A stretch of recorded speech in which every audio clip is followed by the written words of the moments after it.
everyone, and thank you so much for joining me for Daily Spark with Dr. Angela. I am your host, Dr. Angela Butchester.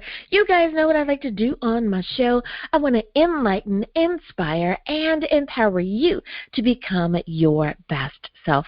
Now, Scripture reminds us that the tongue is a small thing that makes grand speeches, but a tiny spark can set a great forest on fire. And today, we want you fired up about my guest. I'll be spending time with Victoria Lloyd today. We'll be talking about her book, Walking God's Tightrope.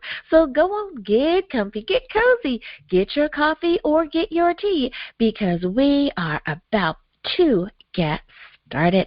Hello, Victoria. Thank you so much for joining me here on Daily Spark with Dr. Angela. Thank you for having me. Absolutely. Now, as is tradition around here, we always give our guests an opportunity to introduce themselves to perhaps those few folks out there that may not be familiar with you or your work.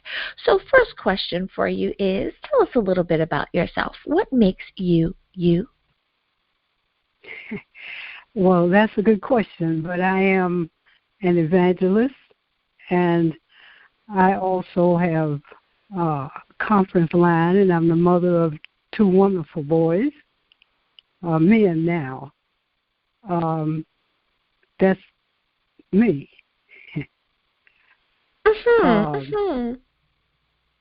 Now, being an author, is that something that you have always wanted to do, or did you find that that was just another way for you to share your information with the world?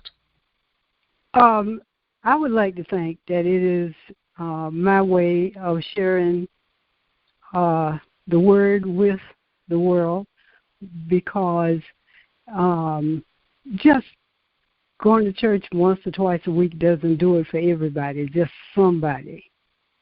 And I think the more goodness shows, the better the world becomes.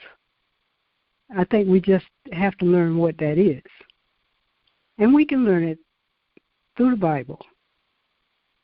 I couldn't agree with you more there.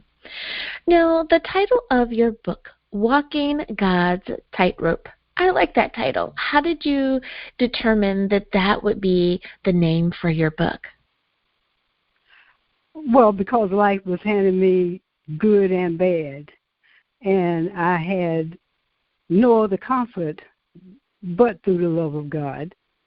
So I was consulting him on how I was to say to the world that he's good when there was so much bad going on. And that thought came to mind. And I've learned that when a good thought comes to mind, it obviously comes from God. So we should look into it. And since it did, that's why I wrote it that way. I like that. I like that. Now, for so many people, so many of the authors that I've talked to, many of them say that there was a nudge that they may have received from another person, like someone told them years prior, you should write a book, or you should put that out there for everybody, for everyone to read. Did you have such a prompting, or do you think that it was a little bit more intimate, meaning just between yourself and God, and that you need to put this book out there? Oh no, I was also a nurse, and dealing with different people and different attitudes. Some would give you a very good idea of who you were and make you feel really good about yourself. And then some would give you attitudes and thoughts of yourself that wasn't very nice. So you wanted to believe exactly who you was. You was finding out who you was while you was taking care of them. And so in doing so, again, I thought, gee, when I'm being treated nice, and when people can see me as who I am, I think the world should know a little bit more about it. Plus, I'd had one special lady that I took care of that told me that I should let people know what it was to be good to them and what it was that was having me to do that. So that sort of gave me the push into writing because I figured that was the easiest way to get it out.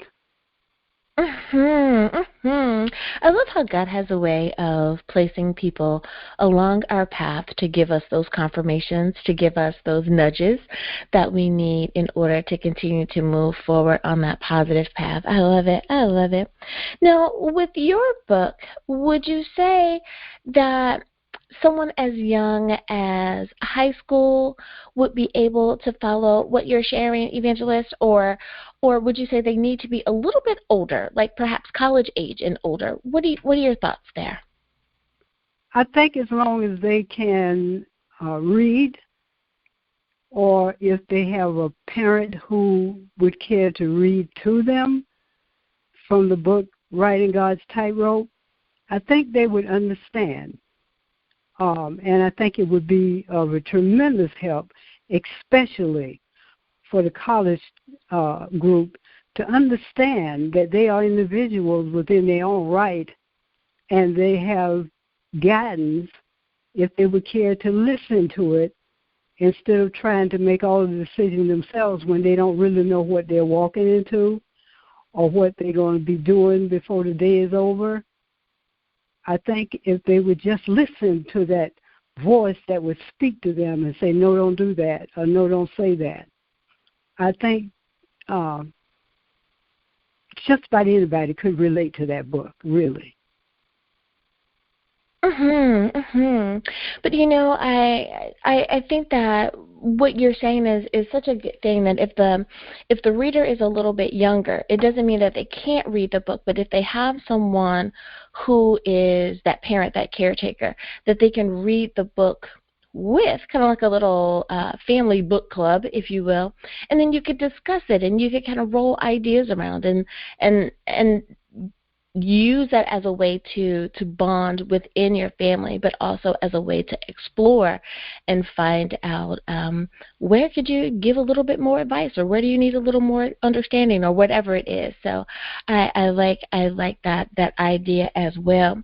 Now, if there is one thing that you want to make sure that the reader of the book really picks up, having finished reading your book, what would you say that one thing is?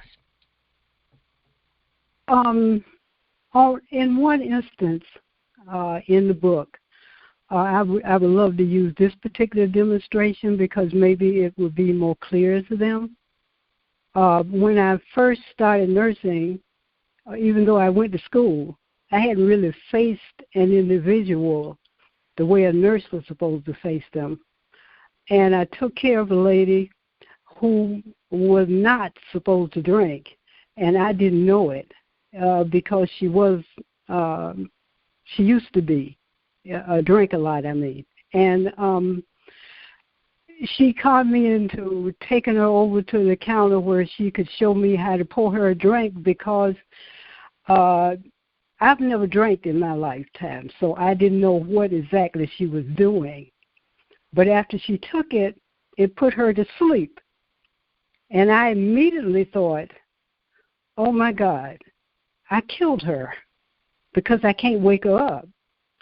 I could see her breathing. I knew about vital signs, but I felt like maybe either I had paralyzed her or something. So I just, instead of calling to the desk for help, I called the police because I thought that was only right, that I'd be punished for doing something wrong. Whereas when the police came and they checked with the head desk and the lady came in, they had a big laugh on me and they said, oh, Vicky, she's just sleeping. She'll be okay. But I had already made arrangements to just go to jail because I had did something wrong. Sometimes we make the wrong decisions because we don't understand. So this book helps you to understand that if you take a moment and pay attention to what you're hearing, you will think twice before you do things that are not right, because you know in doing things wrong, you must hurt behind it one way or the other. You go to jail, or you get in a fight, or you cause confusion and lose friends, whatever the reason. But if you think twice before you do it, you won't do it. That's the whole point in walking God's tightrope. It's really tight.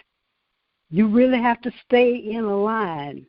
You can't go right and left, laugh, drink tonight, and expect to be blessed tomorrow night. It doesn't work like that. You have to decide who you are, and then you move accordingly. Okay? I like that. I like that. Take the time to really pause and see what's going on so that you could do the right thing at the right time. Thank you so much for sharing that story. Now, see, listeners, this is why we ask these questions, because you get such amazing answers, and you get something that really helps you put it in perspective. I love it. I love it. Now, Evangelist, when it comes to reading your book, many times authors, and I know that I ask the question the same way, but just because I realize that every day we're getting new people that are listening. So I like to ask it this way. Many times an author will help guide us through the book so that we can really get as much information out of the book as possible. Some will organize the book in a way where you should read it from cover to cover, meaning literally page after page. Others will do it in chapters or sections where you should really read chapter 1 or section 1 before moving on to chapter 2 or section 2. Others might even do it like a devotional where you read a few pages, put it down, really digest that information before moving on. We know that there's folks out there that like to read the last page first so that they can figure out whether or not they like the book. But not every book has been created to be read that way. How do you suggest that the reader really read your book to get all of the nuggets of wisdom that you've placed inside?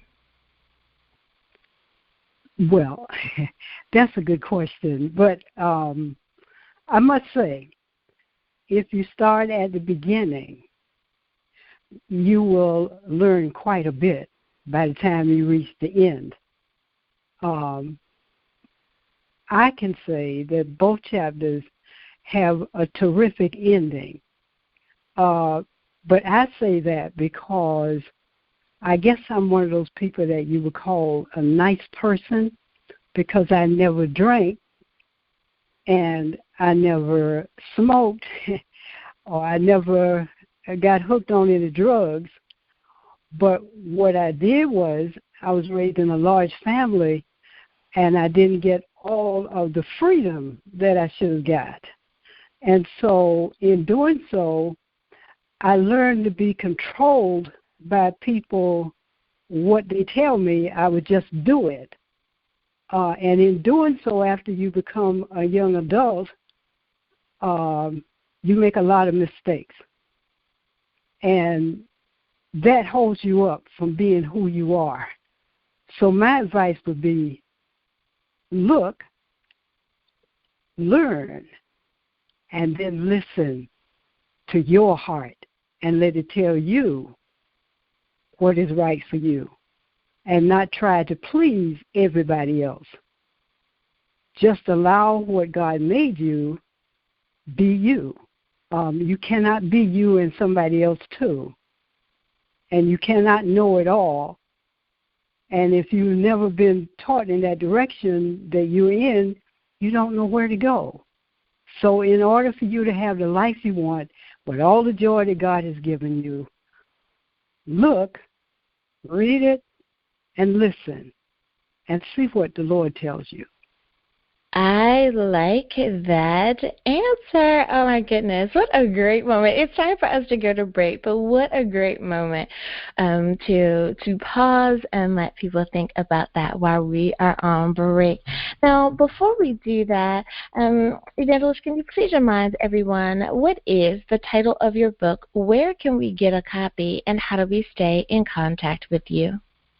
You can get it from Amazon, or just about any bookstore.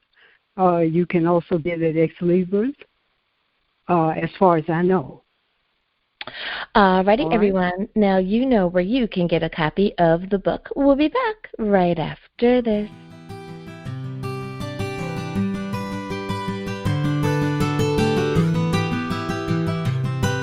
And we are back. Thank you, everyone, for joining me for Daily Spark with Dr. Angela. I am your host, Dr. Angela Butchester.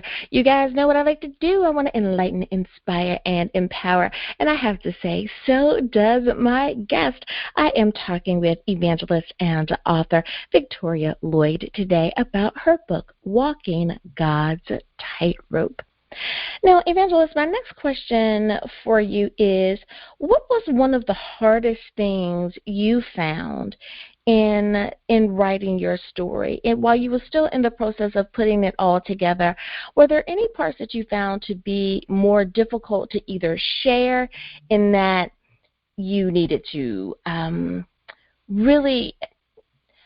I know that when we share personal stories, sometimes we have to decide how much to share. Don't share too much. Don't share at all. Don't be too little. Don't be too vague. But you also don't want to overwhelm people with too many details. Did you have an instance like that? What were some of the hard parts about sharing or writing the book? Well, if I may, I would like to remember a young lady who was 21, and I was asked to go to her. And when I went to her, I noticed that she was very uptight. She seemed a little bit uncertain that I would do what I came to do. The way she was supposed to live, like she was supposed to get someone to bring her the correct foods and cover her bed correctly and things like that. She was not getting that from the nurses that were coming. And when I came in and I started doing what I was supposed to do, and let me just say at this point, I don't care what home I walked into, before I touched the latch on the door, I always ask God to direct my hands and steady my mind, that I would make them at ease. And so this young lady, she was like, no, I haven't ate, but I can't cook. And, of course, she couldn't, because she couldn't get out of bed. So I went into the kitchen, and I didn't find what she needed, so I just told her to wait a few minutes, and I got in my car, and I went to the store, and I came back, and I fixed a meal for her. And I've never seen anyone so grateful. She did an awful lot of crying and an awful lot of thank yous. And she just kept talking about how they only gave her TV dinners and things like that.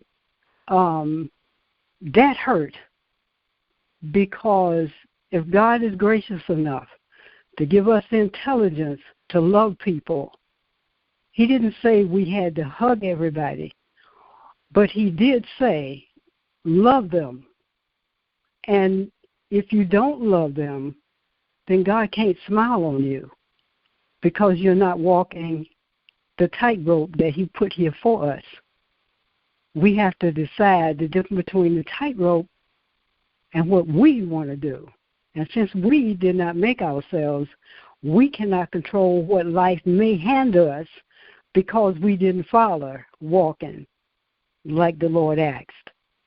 But in doing so, this young lady ended up really giving me a good reputation and a lot more work, because of her attitude and what she felt.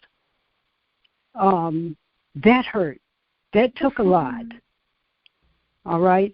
So I think that hurt me more than most of the other stuff that took place. I did run into one lady who did not have a lot.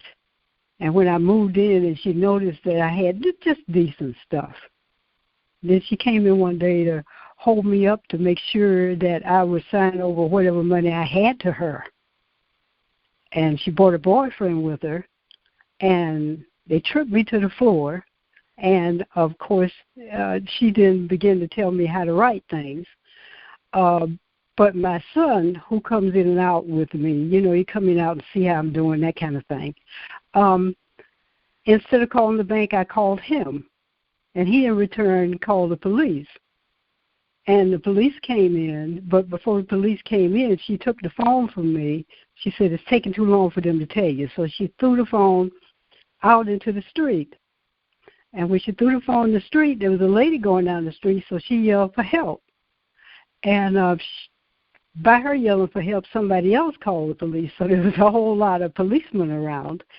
And the one thing I found interesting was the spirit within me said, don't try to get up off the floor. Just shut your eyes. So I shut my eyes for a second, even though the evilness was all around me. And in doing so, she said, oh, look at her. She's crazy. She's going to get, man, look at her. And he stepped out from between my legs at my feet and ran out the door. But when the police came in, before the police came in, when he ran out the door, she said to the lady, don't worry about calling the police, I'll call them. So when the police came, she said, oh, she fell, and we were just trying to get her up. And he said, well, why was the phone so far in the street? And she couldn't answer that. And they ended up taking her to jail, which I did not press charges because I know if we are not under control of God, we will do things. I just prayed hard for her and let her go. But that was kind of hard because I found out that she had did that before.